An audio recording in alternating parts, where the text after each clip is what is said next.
الرحمن الرحيم الحمد لله رب العالمين والعاقبة للمتقين ولا عدوان إلا على الظالمين ثم الصلاة والسلام على رسول الله وعلى آله وصحبه أجمعين أما بعد السلام عليكم ورحمة الله وبركاته. Rendons grâce à Allah subhanahu wa ta'ala de nous avoir facilité une seconde fois de plus cette assise.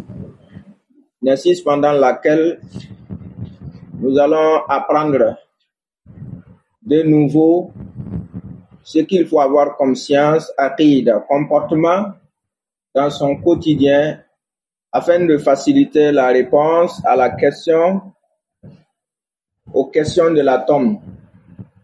Man rabbuk wa man nabiyyuk wa ma dinuk. Et dans la première assise, nous avions évoqué la raison pour laquelle on étudie usul al-thalatha.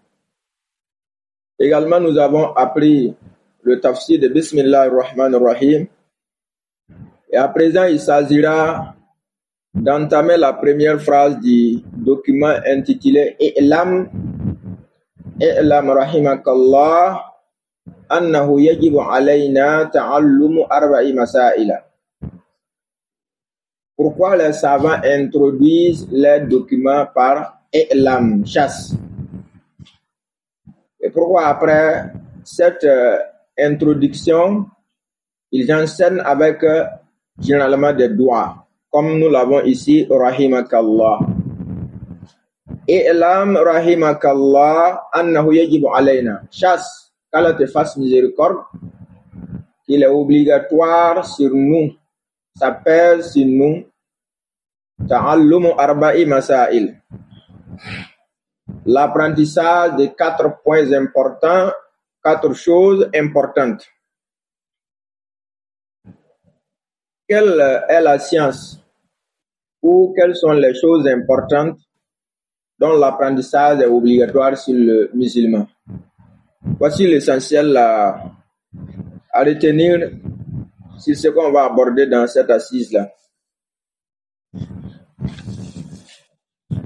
Le Cheikh Suleiman al-Ruhaili, hafidahullah, il nous dit, wa qawlu al-musannif rahimahullah wa i'lam, la parole de l'auteur lorsqu'il dit i'lam, il dit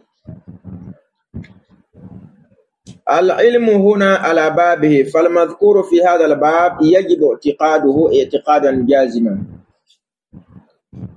La science que contient usul al-thalatha, usul al-thalatha contient une science dont son apprentissage est obligatoire. Et avoir cette science dans sa aqida également est obligatoire. Une aqida ferme. La yatatarraqu ilayhi ihtimal. Pas de doute dans cette aqida-là. Al-madhkuru fima sayati insha'Allah yajibu i'tiqaduhu i'tiqadan jaziman. Ce qui sera mentionné bientôt, ce qui sera appris bientôt, c'est une science obligatoire à apprendre. Il faut forcément avoir ça dans sa aqida. Wa kalimatu i'lam innama yuqaddimuha al-ulama fil umur al-azima. Cette expression chasse, i'lam, les savants introduisent les documents avec cette expression pour rappeler que ce qui va venir constitue des choses importantes à apprendre et à prendre au sérieux. Allati la yusta'na anha. Ce sont généralement des choses dont on ne peut pas se passer de ces choses-là. La yusta'na anha. Wa la yasa'ul muslim jahluha. Il ne convient pas non plus à un musulman de les ignorer. Alors, ce que nous allons apprendre dans Usul al-Thalatha, le contenu de Usul al-Thalatha, aucun musulman ne doit l'ignorer.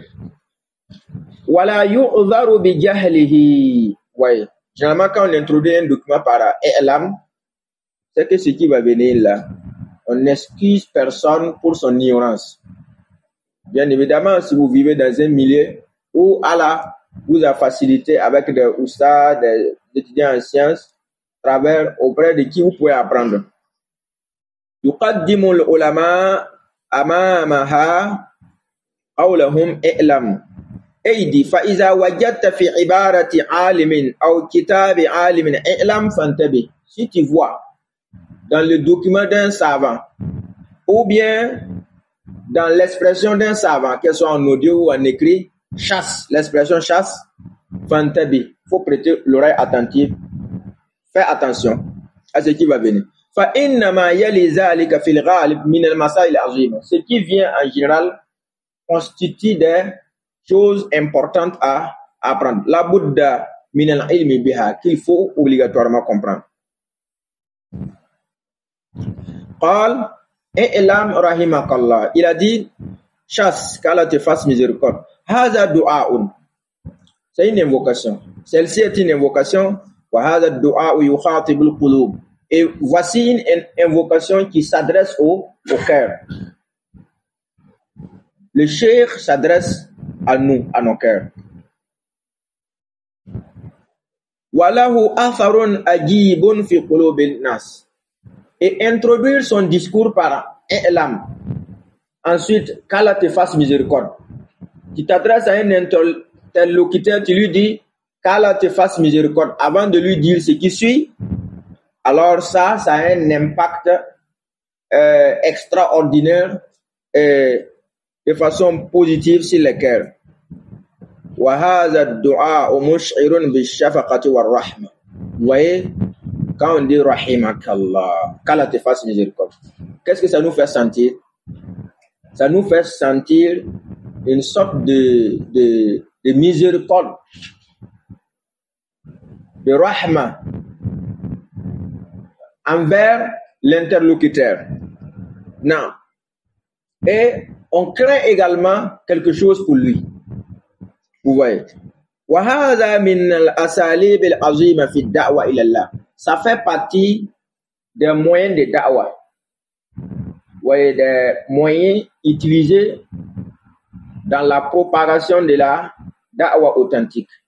Car la personne à qui on s'adresse s'apprête à nous écouter et prête l'oreille attentive et sait que nous lui voulons du bien.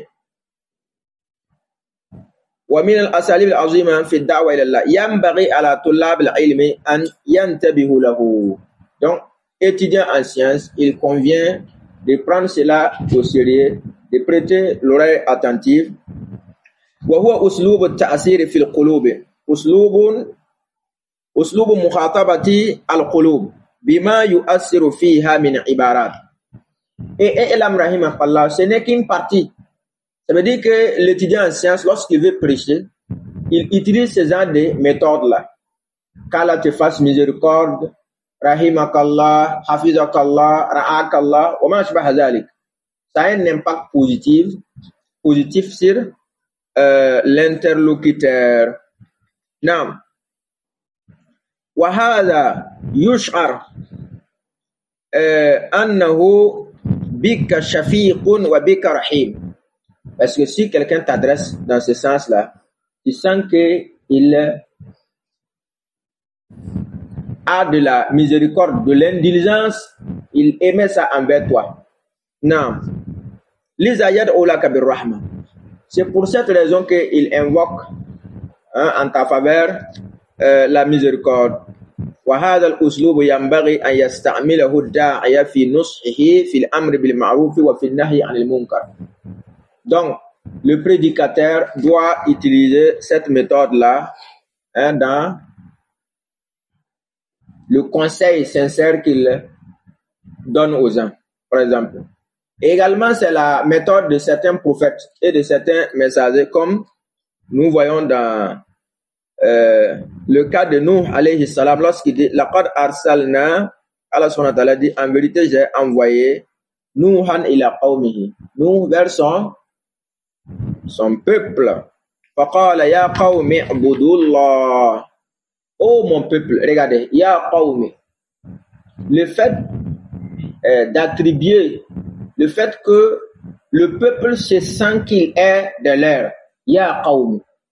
Vous voyez. Ma lakum min ilahin ghayruhu. Qu'il sache que quoi, il n'y a de divinité digne d'être adorée à part lui, à part Allah subhanahu wa ta'ala. Et il dit inni akhafu alaykum. Après il dit ça, il dit maintenant, je crains pour vous adhab yawmin azim, le châtiment, l'enfer, un de ces grands jours qui est le jour de Yawm al-Qiyamah. Non, donc fabada abi qawlihi ya qawmi, voyez, uslubun muhabbab. Non. Wa ma'ana rahimakallah. Qu'est-ce qui signifie maintenant rahimakallah? Qu'Allah te fasse miséricorde. Afadha alayka min rahmatihi. C'est-à-dire qu'Allah te couvre de sa miséricorde. Lorsque tu dis ça à quelqu'un. Afadha alayka min rahmatihi. Alors, faddu'a bir rahma iza ufrida. Donc, l'invocation de miséricorde, par exemple, si nous trouvons cela utilisé isolement dans un texte, c'est-à-dire que c'est lui seul qui a été utilisé, fama'anahu l'istighfar. En ce moment, son sens, c'est quoi? C'est talabul maghfira. La recherche du pardon d'Allah au profit de l'interpellé, du mad'u, de la personne à qui tu t'adresses. Non. Lorsque tu dis, par exemple, rahimakallah, ka'annaka taqul, c'est comme si tu as dit, astaghfirullah halak, je demande le pardon d'Allah pour toi. Ou ghafarallahu lak, ouais, qu'Allah te pardonne ou pardonne tes fautes. Farrahmatu idha ufridat takunu bima'na l'istighfar. Donc le mot rahma, miséricorde, lorsque ça c'est employé solitairement, de façon isolée dans un texte, en ce moment, il a le sens du pardon. Fama'ana rahima qu'Allah ghafarallahu laka ma mada min dhunubik. Ouais, qu'Allah pardonne ce qui est passé, ce que tu as commis comme péché dans les passés. Non, on dit maintenant, amma iza qurinati rahmatu bil maghfira. Lorsque la miséricorde est liée à la demande de pardon, c'est-à-dire on dit rahimakallah wa ghafara lak. Quand on voit cette expression là, rahimakallah wa ghafara lak, fahadha ma'nahu al-maghfira lima madha min adh-dhunub, qui demande à Allah subhanahu wa ta'ala de pardonner les péchés de ces derniers, les péchés passés. Ay ghafarallahu laka ma madha min dhunubika. Maintenant la partie Ar-Rahma takunu bit-tawfiq lil-khayri was-salam min adh-dhunubi fil mustaqbal. Allah t'accorde le tawfiq, la réussite dans ton futur maintenant, dans l'accomplissement du bien. Et aussi was-salam min adh-dhunub. Allah te préserve de la désobéissance à Allah subhanahu wa ta'ala. Voici ce que ça veut dire lorsqu'on dit rahimakallah wa ghafara lak. Donc rahimakallah ay fi ma madha. وغفر نعم غفر الله لك فيما مضى وماذا وندعو الله لك بالتوفيق للخير والسلامة في المستقبل. إذا قلت لقائل ستدي quelqu'un رحمك الله وغفر لك كأنك تقول غفر الله لك ما مضى. C'est comme si tu lui dis qu'Allah te pardonne ton passé min zunubika, ton péché, wa asamaka fi ma baqiya min ayyamik, et te préserve maintenant de la désobéissance pour ce qui reste de tes jours. Non. Qal musannif, lorsque l'auteur nous dit par exemple i'lam rahimakallah annahu yajibu alayna, chasse qu'Allah te fasse miséricorde, il est obligatoire sur nous. Hada domir, ce domir-là, alayna, sur nous là, yashmal jami al-mukallafin, ça englobe tous les mukallafoun, c'est-à-dire les responsables, ceux qui ont atteint l'âge adulte en montant. Quand on dit yajibu alayna, nous tous, yajibu alayna. Yashmal jami al-mukallafin ça les englobe tous. Min al-dhukuri, hommes, wal inas, femmes, wal ahrar, libres, wal abid, et puis esclaves. Fa kullu mukallafin, tout responsable et adulte, yajibu alayhi ta'allumu hadhihi al-masail, il est obligatoire pour lui d'apprendre ces choses-là. Fa ta'allumu hadhihi al-masail min ilmi al-wajib al-lazim allazi la budda min. Donc apprendre ces 4 choses-là fait partie des sciences obligatoires pour tout un chacun de savoir. Wala yu'dharu ahadun bi tarkihi, et nul n'est excusé pour son délaissement. Wa huwa dakhilun fi qawli an-nabi sallallahu alayhi wa sallam, et cela est pris en compte par la parole du prophète alayhi salatu wassalam lorsqu'il dit talabul ilmi faridatun ala kulli muslim, l'apprentissage de la science est obligatoire pour tout musulman, ala kulli muslimin. Quant à la version propagée auprès des gens wa muslimatin, ça ce n'est pas la version qui existe dans Muslim par exemple. Naam.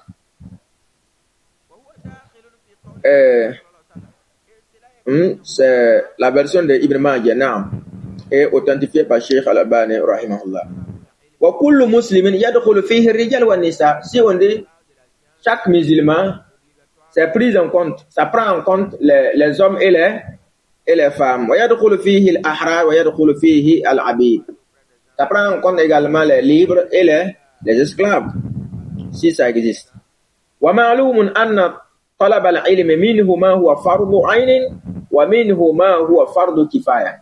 Et ce qui est connu de tous, c'est que l'apprentissage de la science, il y a une partie qui est comment, dont l'apprentissage est une obligation à caractère communautaire, et une partie également dont l'apprentissage est comment, une obligation à caractère individuel. Non. Yaqulu ulama'una fil ilm, nos savants disent dans la science, fardul ayni, l'obligation à caractère individuel, huwa ta'allumu ma yaqumu bihi ad-din, c'est apprendre ce par qui on établit quoi? Ta religion. C'est-à-dire la science sans laquelle on ne peut établir sa religion là, ou bien la science avec laquelle on établit sa religion. Cette portion est obligatoire de façon individuelle. Wa minhu ma huwa fardu kifaya, et il y a une partie maintenant qui est fardu kifaya, obligation à caractère communautaire. Al-kifaya huwa ta'allumu ma yakmulu bihi ad-din. Donc c'est la partie qui parfait notre religion, qui rend belle nos adorations. Non. Yajibu alayka ya muslim wujuban ayniyan, ô musulman, il est donc obligatoire sur toi de façon spécifique et individuelle an tata'allama ma yasihhu bihi dinu, d'apprendre ce qui va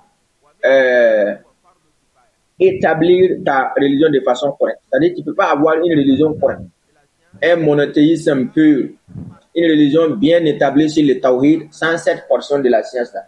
Son apprentissage est obligatoire. C'est pourquoi vous verrez dans certains sharh de Usul al-Salasa où on dit yajibu alayna ta'allumu arba'i masail, on veut dire si la science dont il est question est obligatoire, alors son apprentissage est obligatoire. Si la science est mustahab, recommandé, son apprentissage est recommandé, ainsi de suite. Wa fardu kifayatin alal muslimina an yata'allamu ma yakmulu bihi ad-din.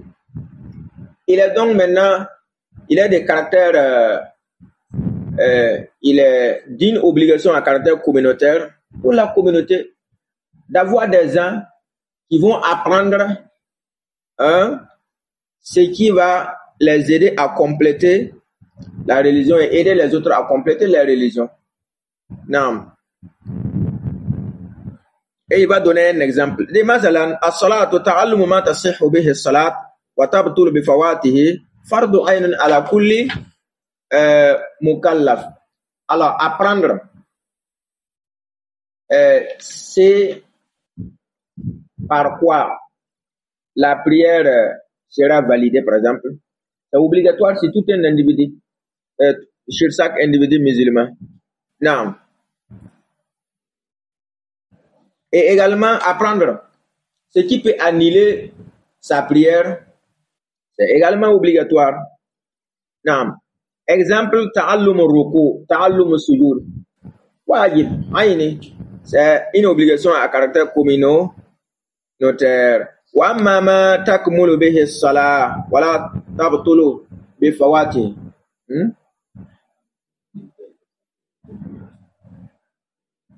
Non?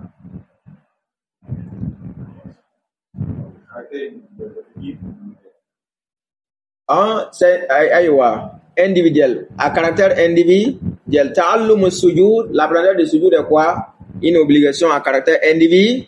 Barakallahu fikum. Fardu aynin ala kulli mukallaf la budda yata'allamahu aw an ya'lamahu. Non.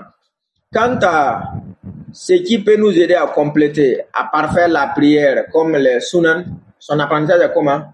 Mustahabbun. Idhan, ma ad-dabitu alladhi yubayyinu lana al-ilma alladhi yajibu alayna an nata'allamahu? Quel est le critère maintenant sur lequel on peut se fonder pour reconnaître la science dont il est obligatoire individuellement, qui peut sur nous apprendre? Quel est le critère? Ad-dabit. Ad-dabitu alladhi yajibu alayna an nata'allama ma yasihhu bihi ad-din wa ma yaqumu bihi ad-din. هذا هو الضابط. أن نتعلم, c'est d'apprendre ce qui va, c'est par quoi s'établit la religion. Et la religion se fonde sur quoi? Ça, c'est la portion obligatoire de façon individuelle. أما ما يكمل به الدين فطلب العلم فيه فرض كفاية. Quant à la science par laquelle on complète et on parfait notre religion, son apprentissage est d'une obligation à caractère communautaire. وهو فضيلة, ça constitue des mérites, des hasanat de plus, تحصل لصاحبه, pour son auteur. قال رحمه الله اعلم رحمك الله أنه يجب, فالواجب كما يقول العلماء ما يثاب فاعله ويستحق تاركه العقاب. Donc le wajib, comme le dit les usuliyoun, les savants de la science de fondement, jurisprudence, ma yusabu ala fa'ilihi, imtisala, ce dont on récompense l'acteur par soumission à Allah subhanahu wa ta'ala, en espérant la récompense, et lorsqu'on l'accomplit également conformément à la manière de faire du prophète Mohammed sallallahu alayhi wa sallam. Et son délaissement également, on mérite une sanction. As-salatu wajibatun. Par exemple, la prière est obligatoire. As-salatu al-mafrouda, comme la prière de Zuhr par exemple. Et ilam rahimakallah annahu yajibu alayna ta'allumu arba'i masail. Il est donc obligatoire sur nous d'apprendre 4 grandes choses importantes ou 4 points importants. Non. Al-Oula, al-ilmu. Donc la première chose c'est quoi? La science. Quelle science? Wa huwa ma'rifatullah. Ça consiste à connaître Allah. Wa ma'rifatu nabiyhi. Connaître son messager, son prophète. Wa ma'rifatu din islam. Également connaître la religion islamique. Tout cela bil adil, avec preuve. Qu'est-ce qui est visé par le mot bil adil? Est-ce qu'on demande à tout un chacun, chaque musulman, qu'il soit étudiant en sciences ou pas, de connaître ces choses-là, preuve après preuve, point après point? Est-ce que c'est ce qui est visé par les savants? Nous verrons plus tard les détails. Al-mas'alatul ula al-ilm. La première grande chose c'est la science. Wa fassara al-ilma, et l'auteur a expliqué wa huwa ma'rifatullah wa ma'rifatu nabiyhi wa ma'rifatu din islam bil adilla. Faqad yaqulu lana qa'il. Quelqu'un peut nous dire à travers cela, ma dalil ala anna al-ilma mufassarun bi hadhihi salas al-ma'arif. Quelle est la preuve que la science est expliquée par ces trois-là? Parce que on dit que, premièrement, ce qui pèse sur nous comme obligation, c'est la science, c'est ça, non? Mais quelle est la preuve que la science sont les trois choses que le cheikh a mentionnées? Il dit la science et il mentionne combien de sciences à apprendre? 3. Ma'rifatullah wa ma'rifatu nabiyhi wa ma'rifatu din islami bil adilla. نقول nous disons هذا مأخوذ من حديث البراء بن عازب المتقدم في السؤال في القبر. Ça c'est pris de l'hadith sur le châtiment de la tombe, l'hadith de Barra. C'est ça quoi? De cet hadith on comprend que la science obligatoire à comprendre et qui pèse sur nous là, c'est comprendre d'abord ces trois grandes choses là. Ma'rifatullah wa ma'rifatu نبيه ومعرفة دين الإسلام بالأدلة. نعم. إذن هذه الثلاث أول ما يسأل عنه الإنسان بعد مفارقته الدنيا. Deuxième réponse également est que ces trois choses-là, ces trois sciences-là, ce sont les premières choses auxquelles on sera interrogé. فإن جميعها, si on réussit à répondre, qu'Allah nous en facilite, فَمَا بَعْدَهَا أَيْسَرُ مِنْهَا, ce qui viendra devient de plus en plus facile. نعم. وَلَا يَكْفِي الْعِلْمُ الْمُجَرَّدُ مِنَ الْإِعْتِقَادِ وَالْعَمَلِ. Et quand on parle de la science là, ce n'est pas la science unique. La science al-mujarrad min al-i'tiqad wal-amal, depuis des aqidah et d'œuvres. Là, on n'a pas dit de savoir sans prendre cette science comme ça aqidah et sans mettre ça en pratique. La yakfi an ya'lam Allah, ça ne suffit pas seulement que tu chasses qui est Allah, an ya'rif Allah, an ya'lam bir rasul, ou bien connaître son messager par exemple, ou an ya'lam bil islam, ou bien il ne suffit pas seulement d'apprendre l'islam. Balla bouddha min al-i'tiqad, il faut avoir ça dans sa aqida. Wala bouddha min al-amal, il faut que ça soit transformé en œuvre. Fa innal munafiqin arafu Allah, les hypocrites là ont connu Allah, ils ont appris. Wa arafu nabiyahu, ils ont connu également le messager, ils ont su ses comportements, ce qu'il veut, ce qu'il ne veut pas, ce qu'il a enseigné comme science.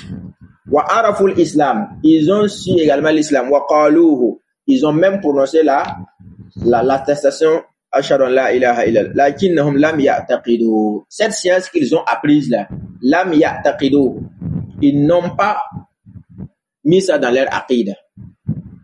Lam ya'taqidu wa lam ya'malu bihi, ils n'ont pas agi conformément à cette science. Ils n'ont pas agi conformément à cette science. Waliza qala al-musannif rahimahullah, al-ula al-ilm wa huwa ma'rifatullah. Ma'rifatullah bil qalb. Alors, connaître Allah bil qalbi, dans l'aqida. Bi an ya'lam al-muslim bi qalbihi. Ça consiste à ce que le musulman sache par son cœur, mu'taqidan anna Allah rabbuhu, wa wal aqida que Allah est ton Seigneur, lui qui t'a créé. Wa hadhihi al-ma'rifa, et cette science là tastalzimu al-qabul bi shar', ça implique que tu acceptes sa législation. Wal iz'an wal inqiyad, ça implique que tu te soumets à sa volonté. Que tu te soumettes à sa volonté. Wa taslim wa tahkim. Naam. La soumission totale. Fawajibun alal muslimin an ya'rifa rabbahu bi af'alihi. Il faut connaître Allah par ses actions. Tawhid rububiyyah. Fa ya'rifu anna rabbahu alladhi khalaqahu wa razaqahu wa rabbahu bi ni'amihi. Doit connaître que c'est Allah subhanahu wa ta'ala qui l'a créé, qui pourvoit, qui le nourrit, qui le fait vivre et qui le fera mourir. Wa khalaqa jami'al makhluqat. Et c'est Allah également qui a créé toutes les créatures. Nam. Wa ya'rif Allah bi uluhiyatihi. Il doit connaître Allah, savoir que c'est lui celui qui mérite d'être adoré. Voici ce qu'on appelle connaître Allah. La rububiyya, concrétiser ça, uluhiyya, et savoir que c'est l'unique à être adoré. Wa anna al-ilaha al-haq alladhi la yastahiqu al-ibada siwa. C'est l'unique Seigneur. Aucune autre divinité ne mérite d'être adorée à part lui. Non. Donc voici ce qui constituait ma'rifatu Allah. Et on se limite là pour aujourd'hui. Sallallahu wa sallam ala nabiyina Muhammadin wa ala alihi wa sahbihi ajma'in.